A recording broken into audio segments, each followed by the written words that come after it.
Hello. Okay, so today's topic is on cost auditor, which is study note 3 of your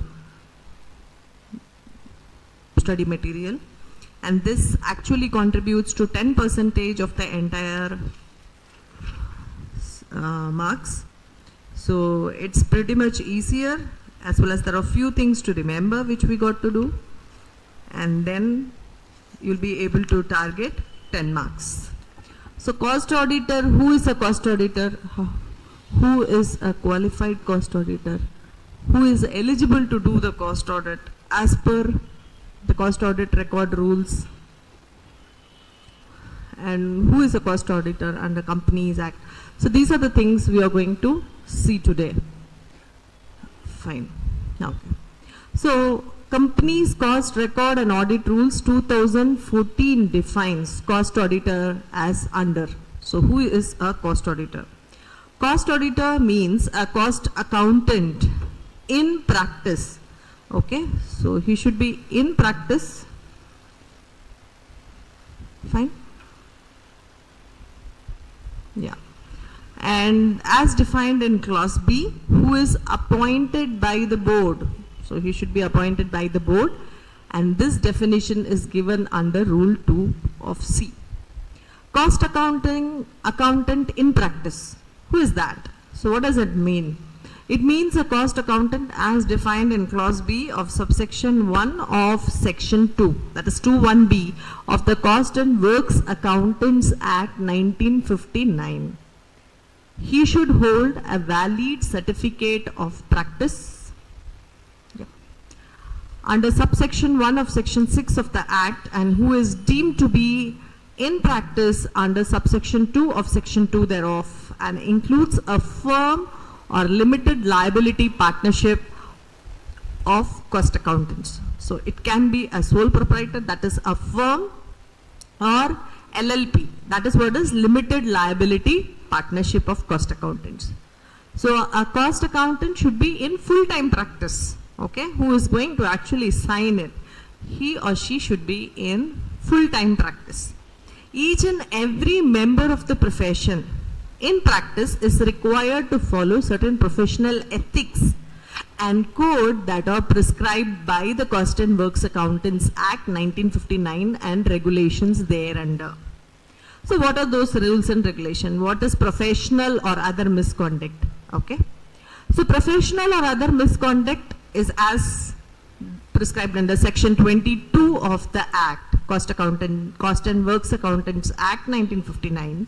It says it shall be deemed to include any act of omission, act or omission provided in any of the schedules, but nothing in this section shall be construed to limit or abridge in any way the power conferred or duty cast on the director discipline under subsection 1 of section 21 of Cost and Works Accountant. So here if you see cost accountant in practice, you need to know what is that and what is professional or other misconduct as per the Act. Okay, so let's move on to the next page. Yeah. So cost auditors eligibility. Eligibility criteria under section 141 of the Companies Act 2013 with Rule 10 of the Companies Audit and Auditors Rules 2014. So there are so many things coming together. So you got to remember the sections. The following persons are not eligible. Hi Anu, are you able to hear me? Am I audible? Can you unmute Yes, and speak? Yes? Yes, ma'am, you are audible. Okay, I'm still not able to hear you, but am I audible? Can you just message on WhatsApp? That will be better.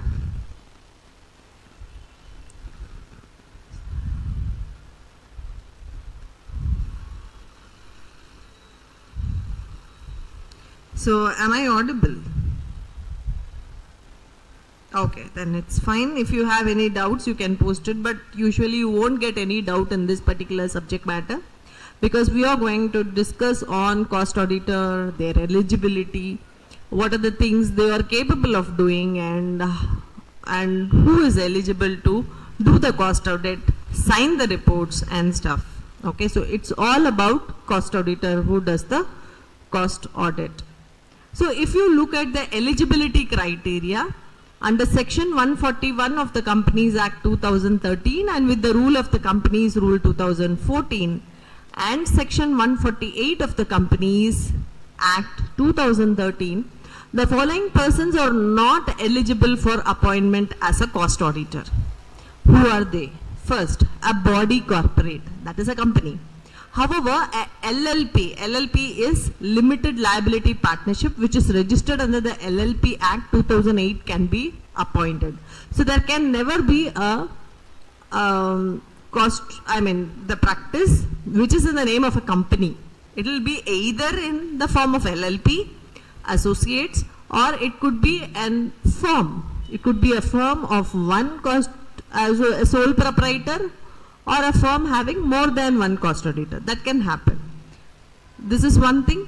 Second one, an officer or employee of the company, surely they are not under the purview or they are not eligible to be appointed as cost auditor because they will actually influence the decision. So you should look at a cost auditor who is an independent person and who is no way related to the company. Okay, so that way he cannot be an officer or an employee of the company. A person who is a partner or who is in the employment of an officer or employee of the company, even that person is not eligible. A person who or his relative or partner is holding any security, so a person who himself or his relative or the partner is holding a security or interest in the company or any of its subsidiary are also not eligible. And relatives of any partner of the firm holding any security of or interest in the company of face value exceeding rupees 1 lakh. So all these people are not eligible under thing. And then a person who or whose relative or partner is indebted to the company. Either they have the interest or they are indebted. They are the debtors to the company holding an associate company or subsidiary for an amount exceeding rupees 5 lakhs. So these are certain things. It is more you got to remember because these are the sections and the laws that we have to actually take into consideration. A person who or whose relative or partner has given any guarantee. So one we saw where he acts in the interest or relative or partner is holding any security or interest in the company. And then we looked at interest in the company of face value exceeding relatives of any partner, okay, exceeding 1 lakh. Then another limit is 5 lakhs for who is indebted to the company or its subsidiary. Subsidiary is also taken into consideration, or its holding or associate company, or a subsidiary of such holding or associate company for an amount exceeding 5 lakhs. So over here it is who gives a guarantee or provided any security in connection with the indebtedness of any third person to the company or its subsidiary for an amount exceeding rupees 1 lakh. These people are not eligible to be appointed as cost auditor. A person or a firm who, whether directly or indirectly, has business relationship with the company or its subsidiary or its holding or associate company or subsidiary of such holding company or associate company are also not eligible. A person whose relative is a director, okay, or is in the employment of the company as a director or a key managerial personnel. So the objective is to make a fair or to give a fair cost audit report. The person should be independent of the company. So in what way he should be not dependent or not having any relationship with the company is very, very important. So that's why they have got these many things, or else they will influence the cost audit report. So the main purpose itself will be falsified. A person whose relative is a director or is in employment, a person who is in the full-time employment elsewhere. So I told you A practicing cost accountant, a full-time practicing cost accountant is only eligible to be appointed as a cost auditor. So he cannot hold a position anywhere else on a full-time employment and take up this assignment. So a person who is in the full-time employment elsewhere, or a person or partner of a firm holding appointment as its auditor, if such person or persons at the date of such appointment or reappointment holding appointment as an auditor of more than 20 companies. This 20 companies is the limit per cost auditor. So you cannot hold for more than 20 companies. So this is one of the points that you got to remember.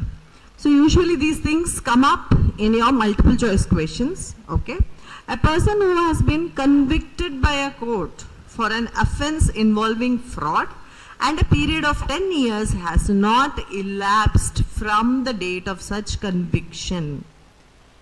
If he is convicted, he is being convicted for committing any fraud, okay, then from the date of conviction, it should be more than 10 years. If it has not lapsed within 10 years, he is not eligible to be appointed as cost auditor. Then any person whose subsidiary or associate company or any other form of entity is engaged as on date of appointment in providing specialized services to the company. So what are those specialized services?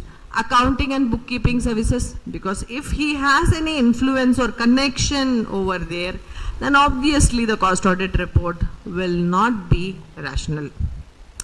Then he should not be part of the internal audit, design and implementation of any financial information system, actuarial services. Actuarial is related to the insurance part.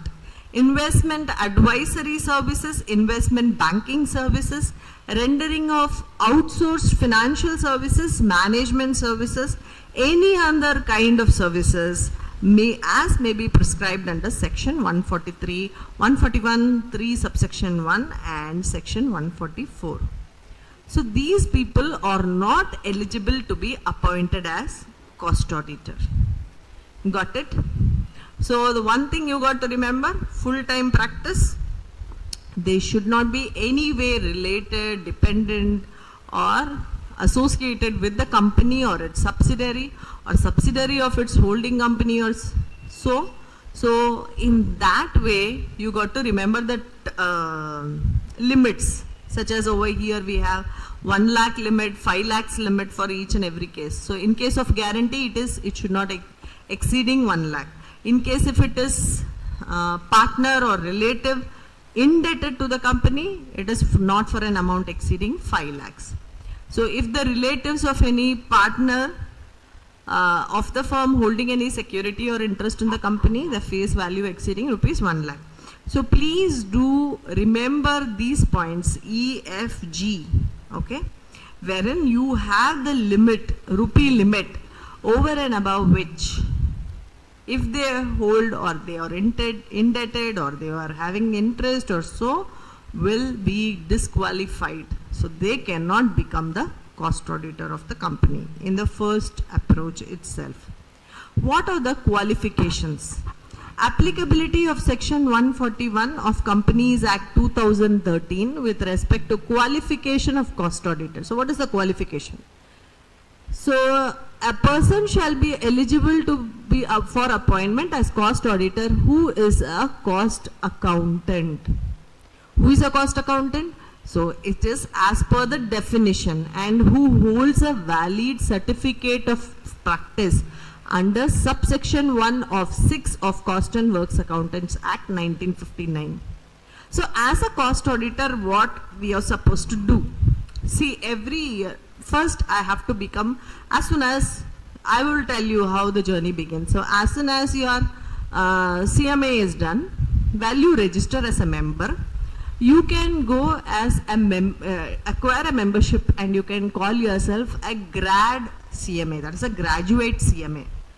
But if you want, or if you have an idea to take up, to have your own practice, what you got to do is, you have to take the membership, then apply for certificate of practice.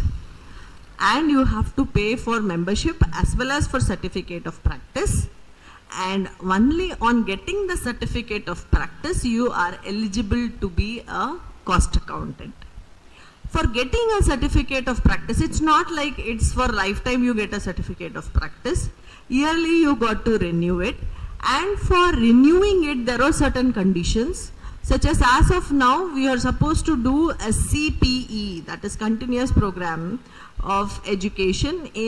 That is, we got to fulfill 30 hours of learning, because as a profession we have to keep ourselves updated on things. So as per the CPE rules, we are supposed to complete 30 hours of CPE. It could be online, offline. Offline of 14 hours is required out of 30 hours. That is, we have to go and attend it directly where it is happening in the venue, and other things can be taken over webinars, online and stuff. So once that is completed, we are supposed to renew. We are eligible to renew our COP. So only when you have a valid COP, that is certificate of practice, you are eligible to be appointed as a cost auditor.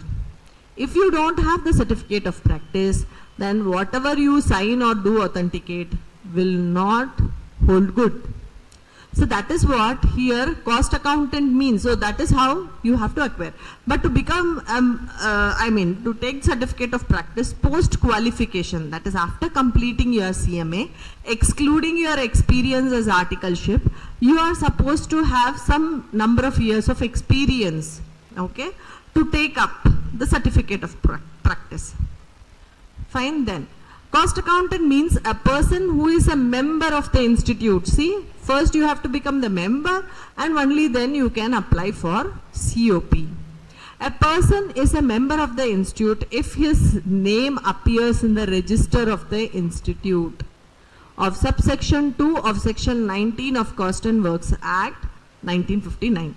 An individual or firm, as the case may be, is eligible for appointment as a cost auditor, provided he satisfies the criteria as provided in section 141 of the Act. Proviso to subsection 1 of section 141 provides the firm can also be appointed by its firm name as cost auditor of the company if majority of its partners are practicing in India and are qualified for appointment as cost auditors of the company. In case of LLB, is appointed as a cost auditor of the company, only the partners who are cost accountants shall be authorized to act and sign on behalf of the firm. So it could be a firm or LLP. Got it? So this is very, very important from the perspective of the qualifications. Got it? Next, disqualifications. So who are disqualified or who are not eligible for appointment as a cost auditor of a company? A body corporate other than a limited liability partnership registered, that is LLP, under the Limited Liability Partnership Act 2008. So a body corporate, a company can never be established or can take up any, or it cannot take the status of cost accountant firm. An officer or employee of the, so the same thing as we have seen as who are not eligible, the same thing is being repeated here under disqualifications. Okay, so it is nothing new, it's the same thing. Fine. Then comes to appointment. This is very important. So as we have seen, as soon as a company becomes eligible or comes under the purview of cost audit, as per rule 3, as per rule 4 of cost audit rules. So what they got to do is, as soon as they are covered, rule 4, yeah. So applicability of cost audit. So as soon as they are covered under it, within 180 days from the date of the financial year, a cost auditor should be appointed.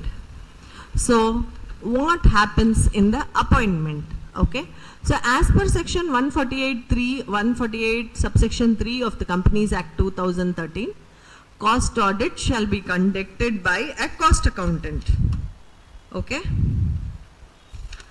So it can be conducted by only a cost accountant who shall be appointed by the board. No person appointed under section 139 as an auditor of the company shall be appointed for conducting the audit of cost records. That is, a statutory audit can never be a cost audit. Okay. The auditors so appointed shall comply with the cost auditing standards. As per Rule 6 of the Companies Act, Cost Records and Audit Rules 2014, first, the category of companies specified in Rule 3 and the threshold limits laid down in Rule 4 shall within 180 days of the commencement of every financial year should appoint a cost auditor. It's not like once I am appointed as a cost auditor, it will be only for that specific financial year. If it is going to be the next financial year, once again the letter of concern will be issued to me. I'll get it from the company secretary of that company. Then I have to give a letter of acceptance to that, and later on through the board meeting, through the board resolution, I'll be appointed as the cost auditor and will be issued a letter for that. So this is the process that happens every year. Okay. Like for example, I have been already appointed as an auditor for the financial year 24-25. Now moving forward, from 31st March, that is 1st April 25, within September 2025, if they are okay or to appoint me as a cost auditor for the next financial year, that is 25 to 26, I'll be issued a letter of concern now. So that is how it happens. It's not like once for all. 1 year if you are a cost auditor, the next year also, you cannot say that you are the cost auditor for the next forthcoming years also. This particular thing should happen every year. And it is within the span of 180 days of the commencement of the financial year. So that is why, as I told, the commencement of the financial year for 25 to 26 happens from 1st April 25 to 31st March 2026 is the financial year. So 1st April se leke, if you take 180 days, it will go till September 28 or 27 dates, so within which a cost auditor should be appointed. Okay, so every time there is a fresh letter of concern which is issued, and I go for accepting it, and then comes the appointment letter as a cost auditor. Then, provided that before such appointment is made, the written consent of the cost auditor, so this is what is letter of consent, and a certificate from him is provided, it shall be obtained in such a format. So it will be repeated everywhere. The letter of consent will have all these points, exactly the same points which are given here. What does the letter of consent say? The cost auditor appointed under sub-rule 1 shall submit a certificate that the individual or the firm, as the case may be, is eligible for appointment and is not disqualified for appointment under the Act, that is Cost and Works Accountants Act, and the rules or regulations made thereunder. The individual or the firm, as the case may be, satisfy the criteria provided in section 141 of the Act, and the proposed appointment is within the limits laid down by or under the authority of the Act, and the list of proceedings against the cost auditor or audit firm or any partner of the audit firm pending with respect to professional matters of conduct. So we will also look into professional misconduct and stuff. So they are not supposed to be held for any professional misconduct. So this is a format which is repeated every time, and this will be there in the letter of consent. Every company who is referred to in Rule Sub 1, this is, shall inform the cost auditor concerned of his or its appointment, and such a file a notice of such appointment with central government within a period of 30 days of the board meeting in which such appointment is made, or within a period of 180 days of the commencement of the financial year, whichever is earlier, through electronic mode in form CRA 2. Okay, so CRA 2 is all about appointment of a cost auditor. So this point is very, very important to the extent that it has many rules attached to it. So either it should be within 6 months from the date of commencement of the financial year, or 30 days from the date of board resolution, whichever is earlier. This is very important. Whichever is earlier, whichever happens first. So sometimes the board resolution is passed quickly, and within 30 days it needs to be electronically filed. So that is important in the form CRA 2. Okay. So every cost auditor appointed as such shall continue in such capacity till the expiry of 180 days from the closure of the financial year, or till he submits the cost audit report for the financial year for which he has been appointed. So how far I can hold the capacity? See, I have already been appointed as a cost auditor, okay, for 25 and 26, 25, 26, sorry, 24, 25. So I will be in the capacity of the cost auditor of the company till the expiry of 180 days. That is, my validity is till 180 days from the end of the financial year. So it will go till what I say is till September will be my appointment as a cost auditor. So till such time I cannot be removed from that capacity. So I hold that capacity. So that you got to remember. Provided the cost appointment and